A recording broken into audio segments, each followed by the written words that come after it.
Hello viewers, ఇవాళ మనం మాట్లాడుకోబోయే topic వెటిలిగో, బొల్లి మచ్చలు. సో బొల్లి మచ్చలకి హోమియోకేర్ ఇంటర్నేషనల్ లో ఎలాంటి ట్రీట్మెంట్ ఉంది, సో దాన్ని ఎంతవరకు మనం తగ్గించవచ్చు, ఇలాంటి విషయాల గురించి ఎక్స్ప్లెయిన్ చేయడానికి మనతో పాటు డాక్టర్ అర్చన గారు ఉన్నారు. వారితో మాట్లాడదాం. హలో డాక్టర్, నమస్తే.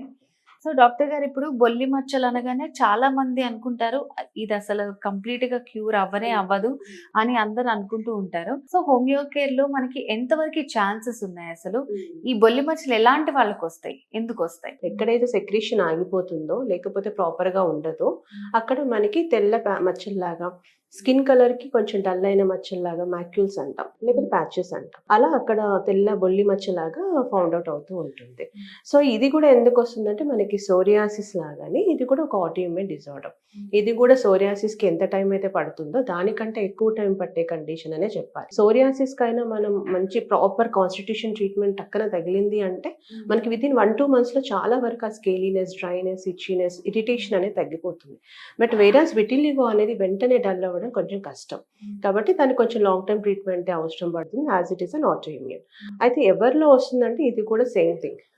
అంటే ఈ వయసు వాళ్ళకి వస్తుంది, చిన్న పిల్లలకి, మధ్య వయస్కులు, ముసలి వాళ్ళకి అనేం లేదు. ఏ వయసు అంటే చిన్నగా అప్పుడే పుట్టిన పిల్లల నుంచి ముసలి వాళ్ళ వరకు ఎవరికైనా రావచ్చు. బట్ ఫ్యాక్టర్స్ ఉంటాయి. అంటే వాళ్ళకి ఏమైనా థైరాయిడ్ ఉందనుకోండి, తొందరగా ఎక్కువగా ప్యాచ్ అనేది ఫస్ట్ 1 month ముందే స్టార్ట్ అయింది మేడం, 1 month లోనే నాకు ఫుల్గా వచ్చేసింది అని చెప్తూ ఉంటారు. ఎందుకు అంటే ఈ ట్రిగరింగ్ ఫ్యాక్టర్స్ ఉంటాయి. లైక్ జువెనైల్ డయాబెటీస్ కావచ్చు, టైప్ 1 డయాబెటీస్ కావచ్చు, తర్వాత థైరాయిడ్ కావచ్చు, థైరాయిడ్ ఎస్పెషల్ హైపోథైరాయిడిజం కావచ్చు. దీంతో పాటు వేరే అనారోగ్య సమస్యలు ఉండే తొందరగా స్ప్రెడ్ అవుతుంది. అవుతుంది. కొంతమందికి చిన్న మచ్చ వస్తుంది కానీ అది 3, 4, 5, 6 years కూడా అలానే ఉండిపోతుంటుంది. ఎందుకు? వాళ్ళకి అదర్ డిసీజెస్ ఉండే అవకాశాలు చాలా చాలా తక్కువగా ఉంటాయి.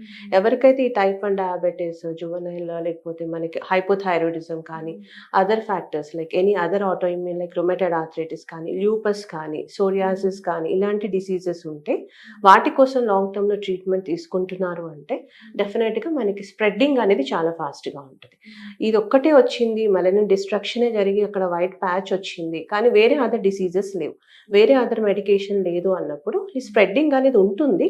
బట్ వెరీ లెస్, అంటే అంత ఫాస్ట్గా ఉండదు. వెరీ గ్రాడ్యువల్ ఆన్సెట్ స్టార్ట్ అయ్యి గ్రాడ్యువల్గానే మనకి ప్యాచెస్ అనేది పెరగటం, లొకేషన్ అంటే రీజన్స్ కూడా మనకి వేరు వేరు ప్లేసెస్లో రావడం అనేది తక్కువగా ఉంటుంది. సో మనం చూసుకోవాలి, ఫాస్ట్గా స్ప్రెడ్ అయిందంటే మాత్రం ఈ 4-5 డిసీజెస్ ఏమైనా ఉన్నాయా, ఎక్కువగా పాపులారిటీలో ఉన్న డిసీజెస్ ఉన్నాయా లేదా అనేది ఒకసారి ఫైండ్ అవుట్ చేసుకోవాలి. లేదు అంటే దాన్ని బట్టి మనం మెడికేషన్ అనేది ఇస్తే కొంత తగ్గుతోంది, కాకపోతే మెల్లగా తగ్గే అవకాశాలు ఉంటాయి. అండ్ వయసుతో కూడా నిమిత్తం అనేది ఏమీ ఉండదు. సో ఈ ఫ్యాక్టర్స్ ఉన్నాయా లేదా అనేది చూసుకోవాలి. అయితే ఎక్కడ వస్తుంది ఈ విటిలిగో, బొల్లి మచ్చలు అంటే ఎక్కడైనా రావచ్చు. ఈవెన్ మనకి ఐ లాషెస్ కూడా వైట్ అవుతూ ఉంటాయి, కొంతమందికి హెయిర్ గ్రే అవుతూ ఉంటుంది, ఐబ్రోస్ కూడా తెల్లగా అయిపోతూ ఉంటాయి, అండ్ కంటి చుట్టూత రావచ్చు, మనకి నెయిల్స్ చుట్టూత రావచ్చు, మ్యూకస్ మెంబ్రెన్స్ అంటే మనకి నోట్ లోపల కూడా తెల్ల మచ్చలు వచ్చే ఛాన్సెస్ ఉంటాయి. చాలా మందికి అప్పర్ లిప్లో చూస్తుంటాం, లోవర్ లిప్స్లో చూస్తూ ఉంటాం, అలా వచ్చే అవకాశాలు ఉంటాయి. అండ్ బాడీలో ఎక్కడైనా కూడా వచ్చు. బట్ ఇవన్నీ ఆర్మ్స్లో, అండర్ ఆర్మ్స్లో ఇవి ఎక్కువగా మనకి చాలా వరకు చూసే కండిషన్స్ బొల్లి మచ్చలు. దీనిలో కూడా ఒకవైపే వచ్చే టైప్ ఆఫ్ వెరైటీ ఉంటుంది. బాడీ అంతా అంటే లోకలైజ్డ్గా అక్కడక్కడ 80% బాడీ కవర్ అయిపోతుంది, విచ్ ఇస్ చాలా టైం పడుతుంది దానికి. జనరలైజ్డ్ అంటే అక్కడక్కడ కొన్ని కొన్ని మచ్చలు కనిపిస్తూ ఉంటాయి. సెగ్మెంటల్ విటిలిగో అంటాం, అంటే ఒక వైపు ఆఫ్ ద బాడీలోని మనకి తెల్ల మచ్చలు కనిపిస్తాయి, దానిలో ప్రోగ్రెస్ ఆఫ్ ద డిసీజ్ అనేది వెరీ వెరీ లెస్ ఉంటుంది. So depends on the type of a విటిలిగోని బట్టి విల్ డిసైడ్ ఎంత టైం పడుతుంది, ఎంత తగ్గే అవకాశాలు ఉంటాయి, ఎంత అష్యూరెన్స్ ఇవ్వచ్చు పేషెంట్స్కి ఇంతవరకు తగ్గుతుంది అనేది దాన్ని బట్టి వెళ్తాం. అండ్ విటిలిగోలో కూడా ఏంటంటే డైట్ ఇస్ మ్యాండేటరీ. కొన్ని ఆహార పదార్థాలు తీసుకోకూడదు, అంటే direct UV rays, bad UV రేస్కి ఎక్స్పోజ్ కావద్దని చెప్తాం.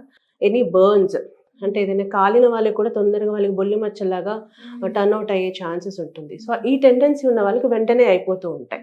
ఆల్రెడీ విటిలిగో ఉన్న వాళ్ళకి మళ్ళీ ఎక్కడైనా కాలిన బర్న్ వచ్చింది అనుకోండి, అక్కడ ఇంకా వైట్ మచ్చ ఎంత మెడిసిన్ వేసినా తగ్గకపోవడానికి రీజన్ ఉంటుంది. ఇది కాకుండా మనకి యూజువల్గా stress will be the factor. And డైట్లో మనం చెప్పేది పుల్లని పదార్థాలు తినొద్దు, బనానా లాంటివి తినొద్దు, పాల ఉత్పత్తులు తినొద్దు అని చెప్తాం. మినిమం వాటర్ ఇంటేక్ అనేది మినిమంగా తీసుకోవాలి, అంటే మీ బిఎంఐని బట్టి తీసుకోవాలి. At the same time unnecessary మెడికేషన్కి వితౌట్ డాక్టర్ అడ్వైస్ వెళ్ళొద్దని చెప్తాం. And stress mental stress is a main factor ఈ రోజుల్లో. దాదాపుగా అన్ని skin disorders and auto immunes రావడానికి స్ట్రెస్కి ఎంత దూరంగా ఉంటే అంత బెటర్. అంటే ఎక్సర్సైజ్ చేయటం, లేకపోతే యోగా చేయటం, మెడిటేషన్ చేయటం, ఈ రేడియేషన్స్కి ఎక్స్పోజ్ కాకుండా ఉండటం అనేది చూసుకోవాలి. So diet is mandatory, medicines is mandatory. దీన్ని మనం ఓన్లీ డైట్తో కంట్రోల్ చేసుకోలేం. ఈవెన్ సోరియాసిస్ చేసుకోవచ్చు కొంతవరకు, బట్ విటిలిగోని అలా చేసుకోలేం. కాబట్టి ముందు నుంచే దీన్ని ప్రాపర్గా మెడికేషన్ అనేది వాడుకుంటే, న్యాచురల్ మెడికేషన్స్, మళ్ళీ ఫ్యూచర్లో కూడా టైం పడుతుంది డెఫినెట్గా. ఈవెన్ హోమియో అయినా కూడా తొందరగా 1-2 monthsలో తగ్గిపోవాలంటే తగ్గదు. ఇట్ టేక్స్ కొన్ని కేసెస్లో మినిమం 4-5 months కూడా పడుతుంది మినిమం ఇంప్రూవ్మెంట్ కనిపించడానికి. First progress of disease stop చేస్తుంది, తర్వాత మళ్ళీ కొత్తవి రాకుండా ఉంటుంది. తర్వాత స్కిన్ కలర్ అనేది మళ్ళీ నార్మల్ స్కిన్ కలర్లోకి రావడానికి మనం మెడిసిన్స్ వేస్తూ ఉంటాం. కాబట్టి పేషెంట్కి ముందుగానే చెప్పేస్తాం, ఇది ప్రాసెస్ ఇలా జరుగుతుంది. బట్ పేషెంట్ ఫిక్స్ అయిపోయి ఉంటాడు, ఖచ్చితంగా ఇంత టైం పడుతుంది కాబట్టి. And there is no other treatments. ఈ మధ్యలో కొంతమంది లైట్ థెరపీస్ తీసుకుంటున్నారు, తీసుకున్నప్పుడు బాగానే ఉంటుంది, బట్ తర్వాత మళ్ళీ ఆపేసిన తర్వాత మళ్ళీ రికరెన్సెస్ ఉంటాయి. అలా కాకుండా హోమియో లాంగ్ టర్మ్ అయినా కూడా మనకి మళ్ళీ రికరెన్సీ ఛాన్సెస్, ఒక్కసారి ఆ తెల్ల మచ్చ స్కిన్ కలర్లో కలిసిపోయింది అంటే మళ్ళీ వచ్చే అవకాశాలు 90%లో ఉండవు.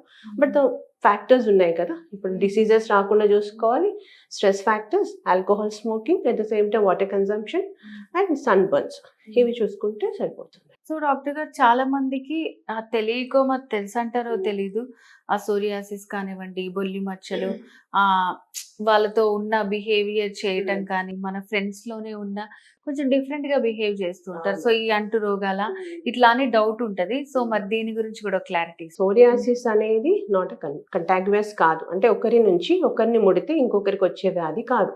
అందుకే ఒక ఫ్యామిలీలో నలుగురు ఉంటే నలుగురికి సోరియాసిస్ రాదు, ఓన్లీ ఒకరికి ఉందనుకోండి, ఒకరితోనే ఆగిపోతుంది. But genetic factors will be there. అంటే ఈ జనరేషన్ కి ఆపోజిట్ జెండర్, ఇప్పుడు మేల్కి వచ్చింది అనుకున్న ఒక ఫ్యామిలీలో, నెక్స్ట్ జనరేషన్ లో ఫీమేల్కి వచ్చే అవకాశాలు ఒక 30-40% ఉంటాయి.